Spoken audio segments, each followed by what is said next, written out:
Hello friends, welcome to our new video.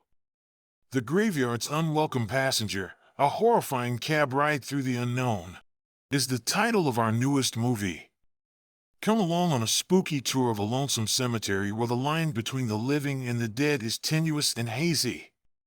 Feel the spine-chilling presence of a stranger who is not welcome and who will make you uncomfortable. Be prepared for the chilly, hazy air and the spectral apparitions that lurk in the darkness. There is no going back once you enter the cemetery, so dare to ride with us and brave the unknown. We'll make sure you never forget this terrible taxi ride across the afterlife, so don't be scared, dear viewer. Make yourself comfortable, but take caution since there is no turning back once you enter this world. Are you courageous enough to confront the horrors that lie ahead? Hold on as we begin this scary journey together and let yourself be consumed by the darkness.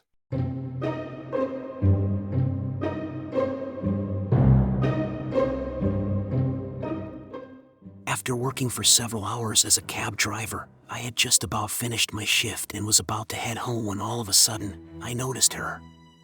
The event that I am about to relate to you took place that night. A figure with a hood stood by the side of the street, the woman's face hidden by the shadows. I pulled over and gave the passenger a lift, despite the fact that every instinct I have told me to keep driving. I couldn't help but shudder as I watched her step into the rear seat of the vehicle. There was something about her that gave the impression that she was from another world and didn't belong in this one. When we finally got behind the wheel, I couldn't help but have the impression that this was only the beginning of something really bad. I had no idea that the horrors that were waiting for me were beyond anything that my imagination could conjure up.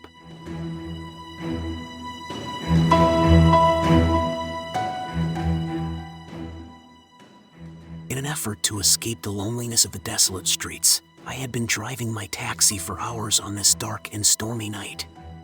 The only sound I could hear as the rain lashed down on the automobile was the wipers beating steadily to clear the windscreen of the raindrops. Just as I was about to call it a night, I saw a woman on the sidewalk waving her hand in my direction.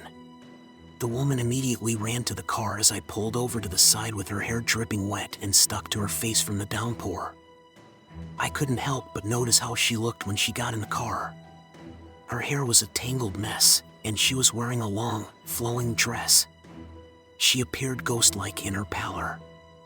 I asked her where she had to go as a chill ran down my spine. The woman spoke in a low, trembling voice, barely audible over the sound of the rain. She gave me an address that was on the other side of the city. I nodded, trying to act like everything was normal, but I couldn't shake off the eerie feeling that was creeping up on me. As we drove through the rain, the only sound in the car was the sound of the raindrops hitting the roof.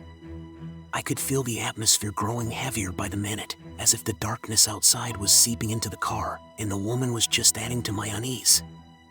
I could see her silhouette in the rearview mirror, and it sent a chill down my spine.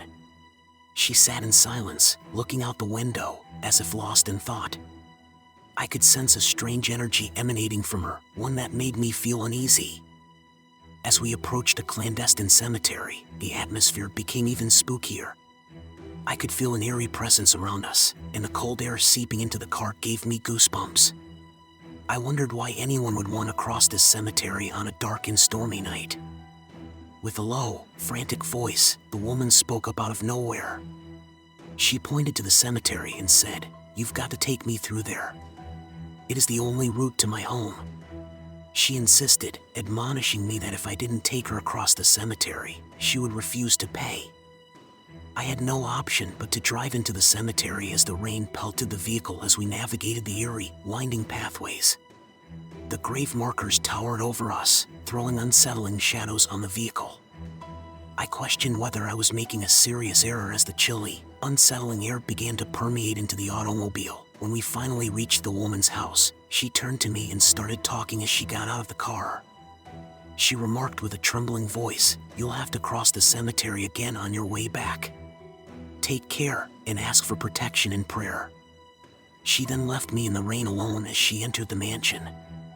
My heart was pounding as I drove back through the cemetery after turning the car around. It was now difficult to see anything over the bonnet of the car because of the escalating rain. I aggressively grasped the steering wheel in an effort to calm my nerves. As I drove through the cemetery, it seemed like an eternity, and every shadow and sound sent chills down my spine. I eventually exited the cemetery, my palms sweaty and my pulse thumping. I made an effort to get rid of the sense of dread that had descended upon me, but I was unable to do so. I could still hear the woman's warning in my head, and I anticipated a long, spooky night. I had no idea that this would be the start of a nightmare that would follow me throughout my entire life.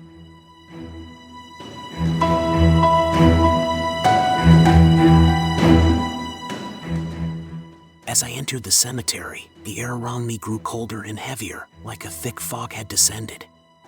The sound of the rain had ceased, but the drops still fell on the roof of the car with a deafening pitter-patter. I could hear whispers in the wind, and the trees creaked and groaned as if they were alive.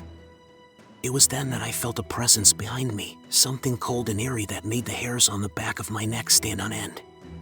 I turned to look in the rearview mirror, and that's when I saw it, the image of a dead person staring back at me. Its eyes were empty and soulless, and its skin was so pale it was almost translucent. Its hair was matted and tangled, and its lips were drawn back in a silent scream, revealing yellowed, rotting teeth. The dead person's gaze seemed to pierce my very soul, sending a shiver down my spine. I screamed in terror and slammed on the brakes, causing the car to screech to a halt. Without thinking, I flung open the door and bolted out of the car, leaving it behind in the middle of the cemetery. As I ran through the graveyard, I could hear the sound of footsteps behind me, as if the dead person were chasing me. Every time I glanced back, I could see its ghostly form getting closer and closer. Suddenly, I tripped and fell, and as I tried to get up, I felt something cold and bony wrap around my ankle. I screamed and kicked out, desperate to free myself from the dead person's grasp. I finally managed to break free and scrambled to my feet, running as fast as I could out of the cemetery. But even as I fled, I could feel the cold breath of the dead person on my neck, its icy grip still trying to claim me as its next victim. When I finally made it out of the cemetery, I collapsed on the side of the road, gasping for breath. The dead person was gone, but the memory of its haunting stare lingered with me. I knew that I would never forget the terror of that night and that the dead person's ghostly image would haunt me forevermore.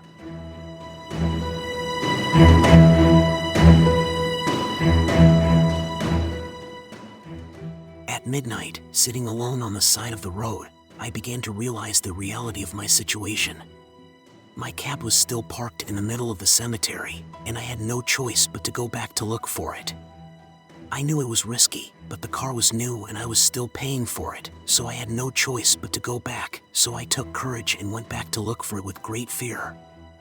As I made my way back to the cemetery, the hairs on the back of my neck stood on end. The darkness seemed to grow thicker around me, and I could feel unseen eyes watching my every move. As I reached the entrance of the cemetery, I could see my taxi parked in the distance. It was an eerie sight, sitting there in the darkness like a beacon of fear. I slowly made my way towards the car, each step feeling heavier than the last. The wind picked up, making the trees creak and groan like they were alive. As I got closer to the car, I could see that something was different. The back door was open, and I knew for sure that I had closed it before running away. I hesitated for a moment, but I knew that I couldn't leave the car there. I had to face my fear and retrieve it. I approached the car cautiously, my heart pounding in my chest. I reached out and closed the back door, trying not to look inside. As I got behind the wheel and started the car, I could feel the cold, creepy air seeping into the car again. The feeling of dread and fear was almost too much to bear. I hurried through the cemetery as fast as I could, eager to get out of here. I could hear the dead people chatting all around me, but I felt like the wind was pulling me away.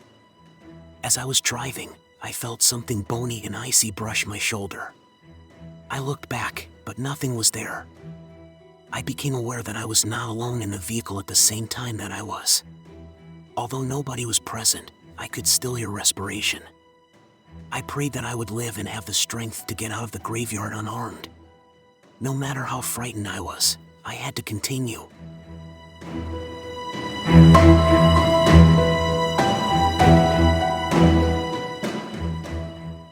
had made it out of the cemetery alive, but fate had other plans for me. As I drove towards the exit, my taxi suddenly broke down, leaving me stranded in the middle of the cemetery once again.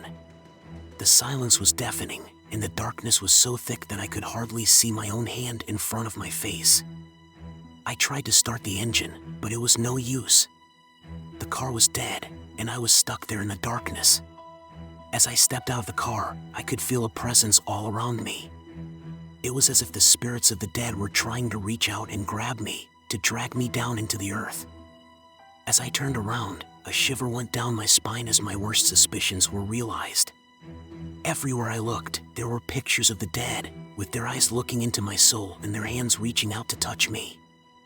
I yelled in agony, but nobody could hear me. I sprinted as quickly as I could to escape the wicked spirits who were pursuing me. The cemetery appeared to come to life as I ran through it. In the pitch blackness, I could hear whispering and the wind howling like tortured souls. My heart was thumping in my chest when I stood back up after tripping and falling. No matter what happened, I had to keep moving forward. With their hold practically brushing my skin, the ghosts appeared to be drawing nearer. I could feel how icy their touch was, and I knew I had to leave. I ran as quickly as I could while working so hard that my lungs burned. My own shouts could be heard resonating in the pitch blackness. As soon as I could see the exit, I ran even faster towards the light. However, something grabbed my leg and yanked me back just as I was about to flee. As I kicked and fought to get away from whatever had me, I yelled in terror. I finally experienced a sudden jolt of energy, and I was able to free myself. I felt as though the spirits had given up looking for me because I was now free. I passed out on the ground, drenched in sweat and panting, gazing up at the night sky. I told myself it was a horrible idea to go back for the automobile since I was aware of how close I had come to being captured by the dead. But as I turned to look, I saw that I wasn't alone. The deceased people's ghosts were still present, watching me with vacant stares, waiting for me to make a mistake so they might seize me once more. I could feel my skin tingle at the prospect, and I knew I would never forget the harrowing cab ride through the unknown.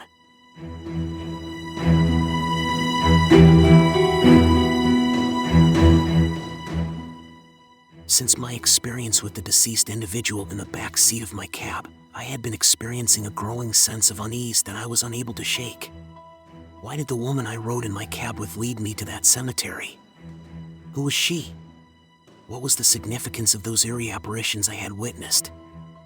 I made the decision to seek clarification and went to the cemetery's watchman, an elderly man who had lived nearby for many years. He gave me a somber smile and carefully listened as I told him about my experience. "You have encountered something that should have remained concealed," he groaned after I was done. His response surprised me, so I asked him to elaborate.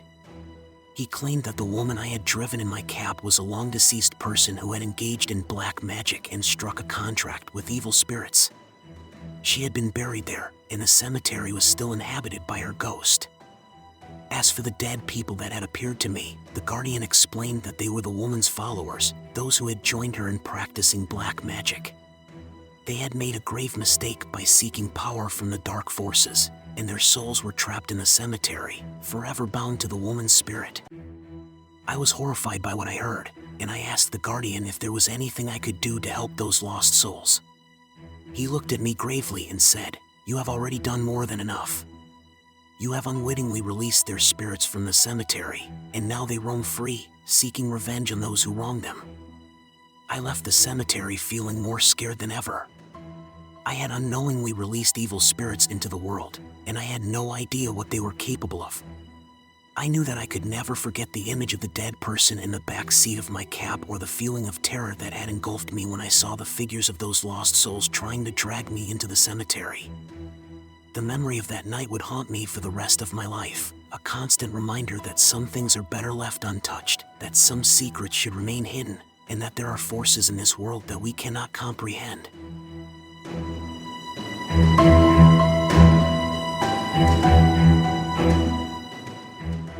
As I sped away from the cemetery, I was unable to escape the terror that had overtaken me. After seeing the dead body staring back at me in the rearview mirror for several days, I was afraid to drive past that area again. I tried to forget the incident, but I was unable to. My nightmares started to revolve around the woman and the bodies in the graveyard. They began to appear in my rearview mirror even when I was traveling to various places. I was once driving down a deserted road when I saw a figure standing by the side of the road. I observed a woman who resembled the other woman I had met that dark, stormy night as I drew nearer. She was motioning for me to stop, but because I was terrified to and didn't want to repeat the same mistake, I disregarded her. Since then, I periodically hear whispering in my ear and feel a chilly air on my neck, even when I'm alone. I am aware that the woman and the individuals buried there are still present and are haunting me. I've accepted that I'll never be able to get rid of them and will thus always have to live in fear.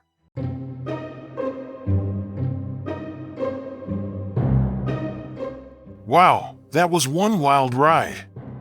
If you're not feeling the chills down your spine right now, then you're braver than us. But hey, we hope you enjoyed this spooky adventure through the graveyard.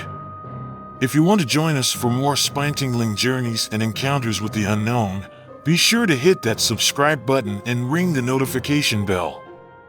Who knows what other creepy crawlies and ghastly ghouls we'll encounter on our next trip.